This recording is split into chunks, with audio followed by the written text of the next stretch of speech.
Kanak-kanak. Okey, nanti peristiwa tu saya akan ceritalah dalam kamu masa darjah 5 nanti, darjah 4 nanti saya akan cerita. Okey. Nampak tak skrin ni?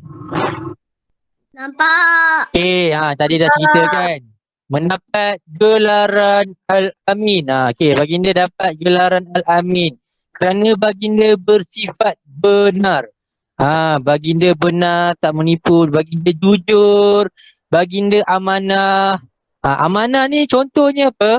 Contohlah, Ustaz bagi kamu RM10. Contoh Ustaz bagi Afkori RM10. Afkori, tolong simpankan RM10 ni. Nanti Ustaz nak ambil balik. Okay, Afkori pun simpan. Ustaz kata besok Ustaz nak ambil balik, tak ambil pun. Tapi Afkori dia simpan lagi duit tu sampailah minggu depan. Minggu depan Afkori belanjakan duit tu sebab Ustaz Izzat tak minta pun duit tu. Itu adalah contoh yang tak amanah. Tapi kalau Afkori amanah, Afkori akan simpan RM10 tu sampailah Ustaz betul-betul minta dekat duit tu. Afkori balik duit tu. Maksudnya dia amanah. Ustaz serahkan apa pun dekat Afkori, dia jaga betul-betul. Dia tak jual, dia tak guna barang tu. Kalau guna pun dengan keizinan. Faham tak amanah tu apa? Faham Okey, maksudnya dia boleh dia boleh dipertanggungjawabkan, dia boleh dipercayai. Sama juga dengan Al-Amin tadi. Baik. Seterusnya, bagi baginda mendapat gelaran Al-Amin ni, baginda berbudi pekerti yang baik, mempunyai budi pekerti yang baik. Jadi lengkaplah empat ni. Jadi orang Mekah waktu tu dia panggil Nabi Muhammad, dia panggil Al-Amin. Bukan sebab nama Al-Amin, gelaran Al-Amin. Ada orang tu dia dipanggil Al-Amin sebab nama dia Amin. Tapi nama Nabi ni nama Nabi Muhammad. Tapi gelaran dia Al-Amin. Banyak lagi gelaran-gelaran Nabi Muhammad. Tapi yang popular waktu ni Al-Amin. Baik. Okey, kita masuk yang okey, yang ni kisah Hajarul Aswad. Okey. Sekejap okey. Okey, nampak tak Ustaz? Pak. Okey, dah ada 32 orang, ramai dah. Baik, sepanjang Ustaz terangkan tadi, diharapkan semua dapat memahami dengan baik. Ustaz. Okey, ada soalan di sini ni? Syamimi baru masuk. Okey, tak apa. Syamimi baru masuk. Okey, tak apa. Bagus. Okey. Ada soalan ke? Kalau ada soalan, saya akan mute jap. Saya akan bagi kamu bercakap jap. Kalau tak ada, saya akan teruskan Okey, pertama sekali ingat. Akhlak Nabi semasa kecil. Yang pertama, masa kecil. Okey. Yang kedua, akhlak Nabi semasa remaja. Okey.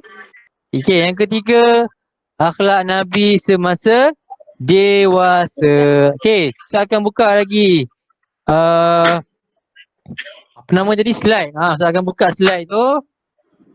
Tolong fokus. Okey, saya nak tengok siapa yang baru masuk. Okey, okey, dah ramai. Okey, bagus. Okey. Buka skrin Okay, present now. A window. Entire screen. Okay, allow. Okay. Kita akan buka. Okay, nampak tak? Kisah Hajarul Aswad. Nampak? Okay. Sebelum ni Ustaz pun dah buat video pasal kisah Hajarul Aswad ni. Diharap semua dapat menonton video tersebut. Di mana video tu menceritakan kisah letakan Hajarul Aswad. Hajar ni maksudnya adalah batu. Hajar ni adalah batu. Manakala Aswad ni adalah hitam. Kita dah belajar tajuk warna bahasa Arab. Aswad ni adalah hitam. Digabungkan dua-dua jadilah batu hitam. Kisah penurunan batu hitam ni, siapa pernah dengar? Okey, di mana ada satu ketika tu Ustaz, makan jatuh Ustaz. Makan sambil tengok. Makan sambil tengok. Jangan makan sambil dekat depan. Jangan terus itu.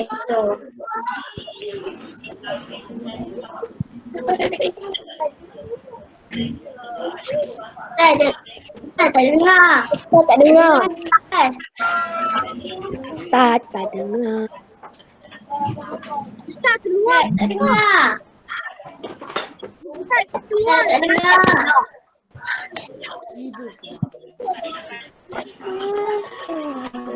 Ustaz tak dengar.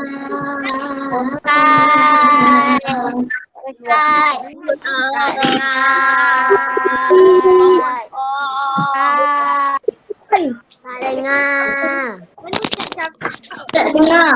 Tak ke kampus. Tak pergi mana? Tandas kot.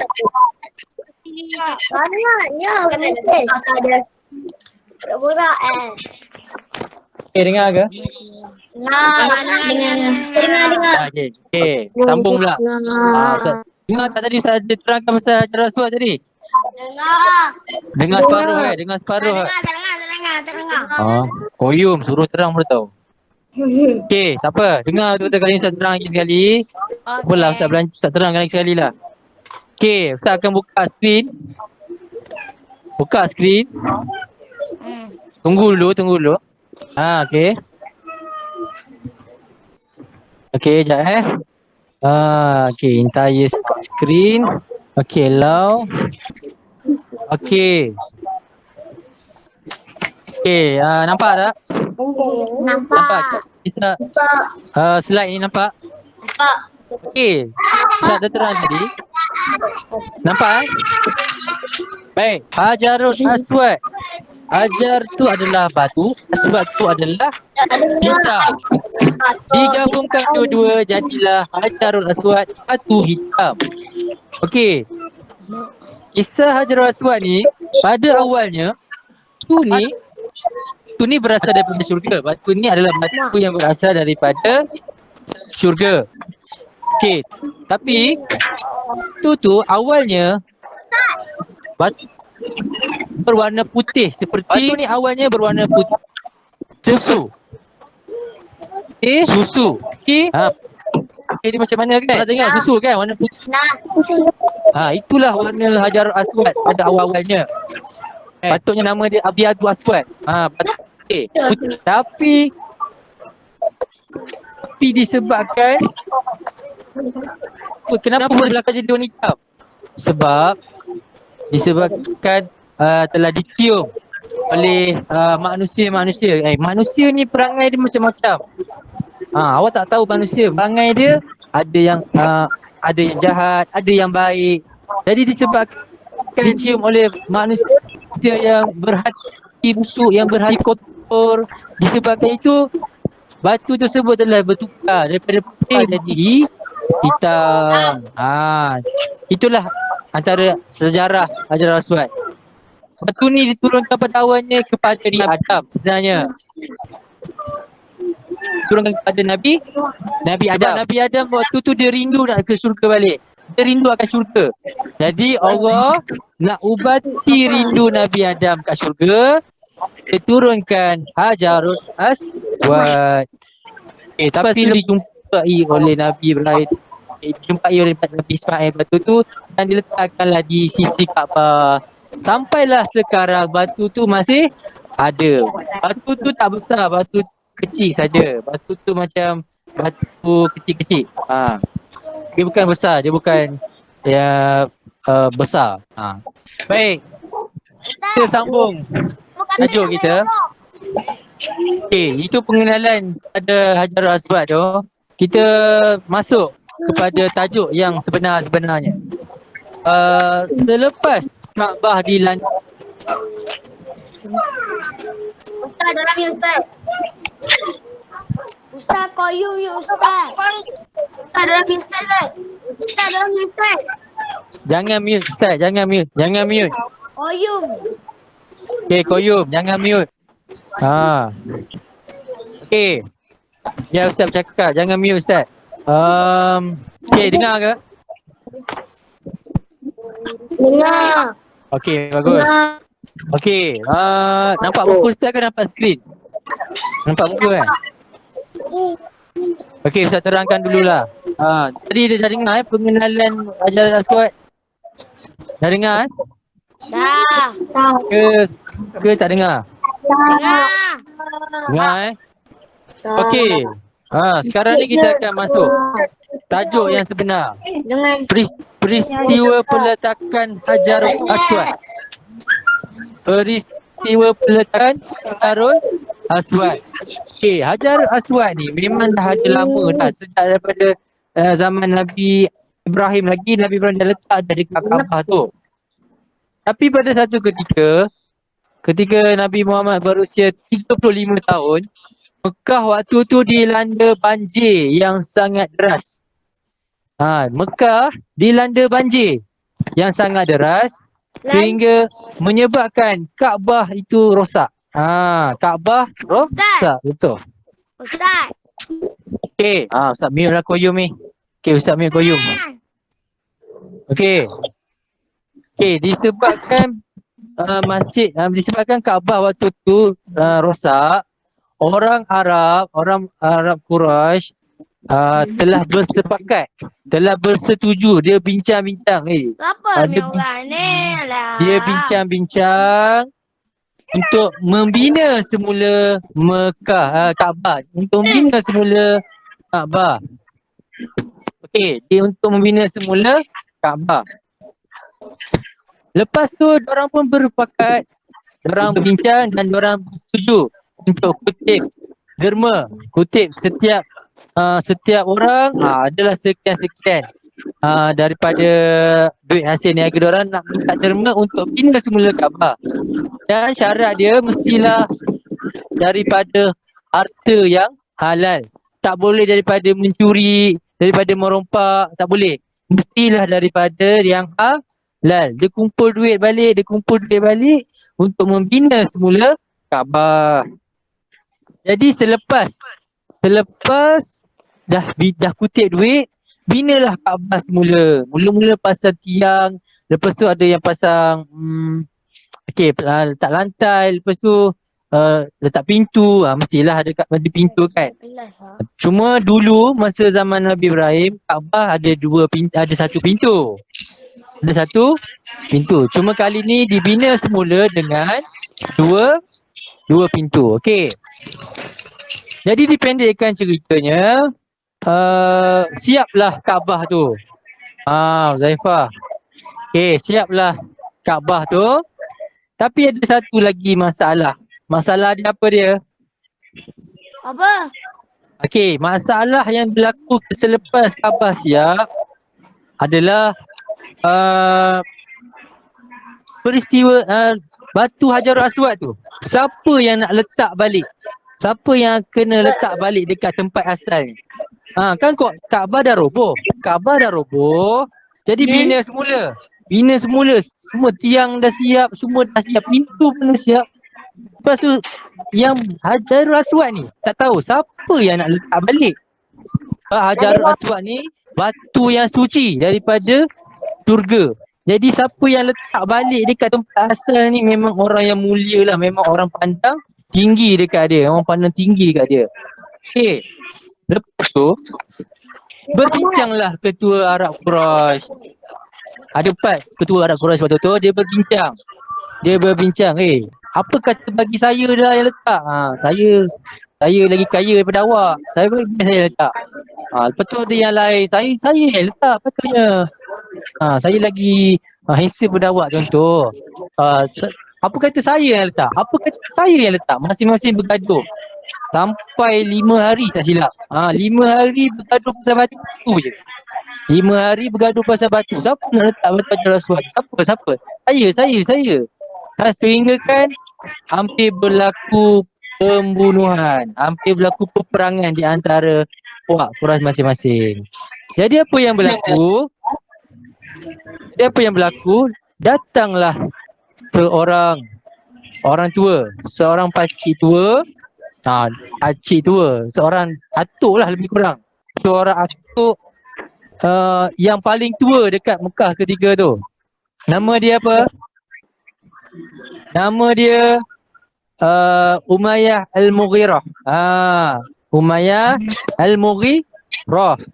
Okay, dia orang tua yang paling dihormati dekat Mekah waktu tu. Disebabkan dia paling dihormati, jadi empat puak yang bergaduh tadi meminta pendapat daripada Umayyah Al-Mughirah tadi. Dia minta pendapat. Wahai Umayyah Al-Mughirah, bagi sikit pendapat. Apa pendapat awak? Macam mana nak selesaikan masalah ini? Jadi dia pun berkata, wahai semua manusia, wahai semua ketua puak sekalian, apa kata kita tunggu apa orang yang pertama masuk daripada pintu masjid ini, kita pilih dia menjadi hakim. Kita pilih dia jadi hakim. Dialah yang akan tentukan siapa yang kena letak. Jadi kita pilih dia. Jadi orang Arab Quraisy ni pun bersetuju untuk dengan cadangan tersebut. Jadi dengan takdir Allah, siapa yang masuk pintu masjid tu? Orang yang pertama masuk siapa? Nabi Muhammad. Nabi Muhammad orang pertama masuk dekat masjid tersebut. Jadi disebabkan Nabi Muhammad jadi orang yang pertama masuk ke masjid tu, dia dipilih, baginda dipilih menjadi hakim untuk menyelesaikan masalah ini. Tapi Nabi Muhammad bijak. Dia tak pilih hanglah buat, hanglah letak. Hanglah letak. Dia tak buat macam tu. Dia apa idea Nabi Muhammad? Dia minta satu kain yang berwarna putih. Ingat kain serban, kain berwarna putih lah. Kain berwarna putih. Kemudian dia suruh ketua puak tu pegang setiap penjuru kain. Contoh. Okey. Ni contoh, ni ada kain. Okey, ni contoh kain lah, kain. Ni contoh kain. Ni contoh kain. Tak ada kain. Okey, tak apa. Ini contoh kain putih. Seorang kena pegang sini. Ketua puak seorang kena pegang sini. Seorang lagi puak kena pegang sini. Seorang lagi puak kena pegang sini. Dan seorang lagi puak kena pegang empat penjuru ni dah dipegang oleh ketua puak masing. Aswad tu, Hajarul Aswad tu pula diletak dekat atas kain putih tersebut. Okey, habis tu Ustaz, siapa yang kena letak batu tu balik dekat tempat asal dia? Siapa yang kena letak balik? Jawapannya Nabi Muhammad sendiri yang ambil batu tu.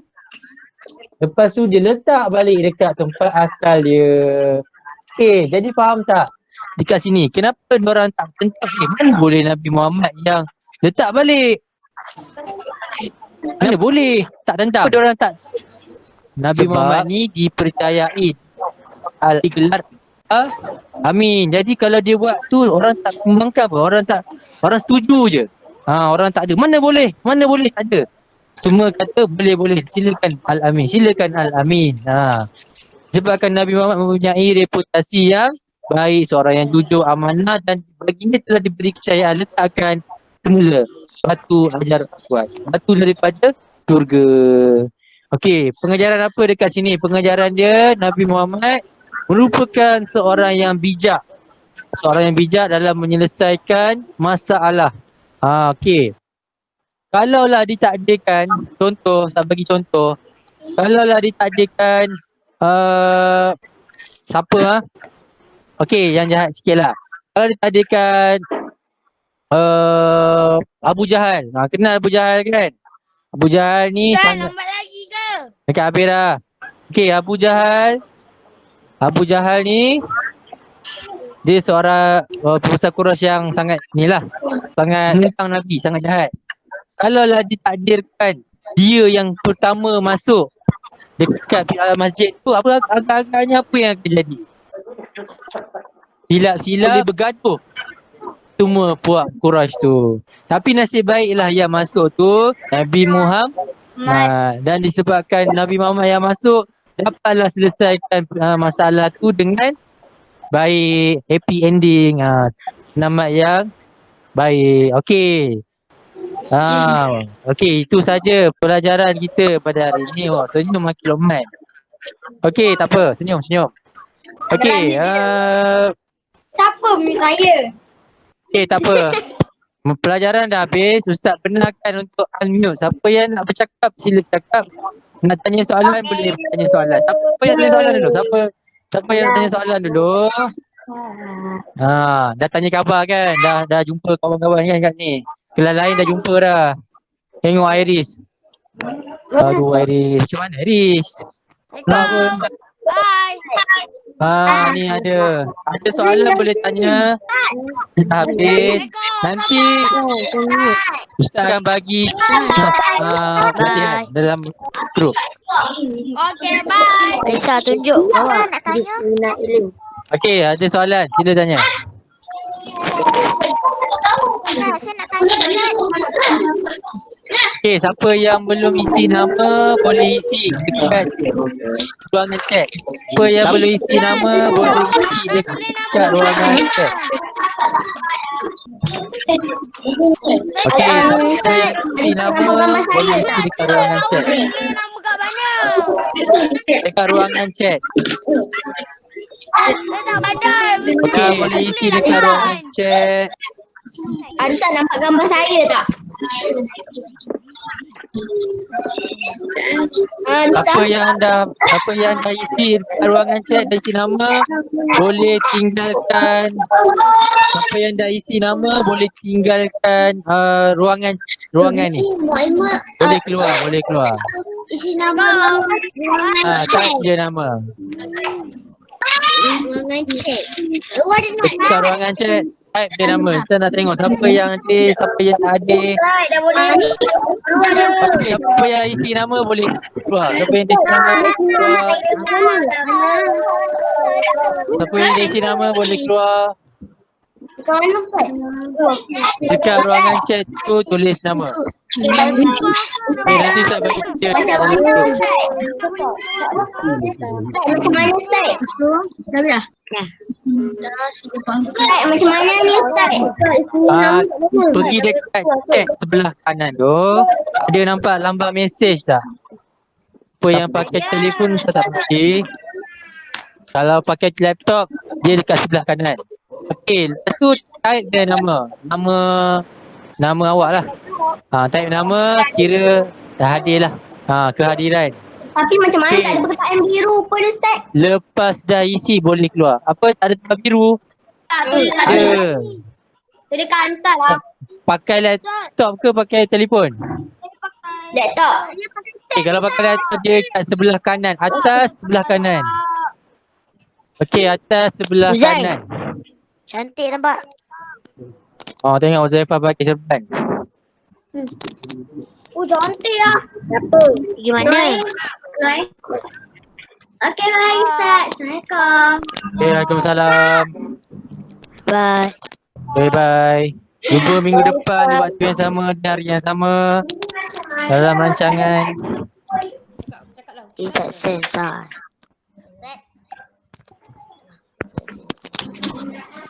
Okay, kalau dah isi boleh keluar, boleh pangkah je. Okey, wabillahi taufik wal hidayah. Assalamualaikum warahmatullahi wabarakatuh.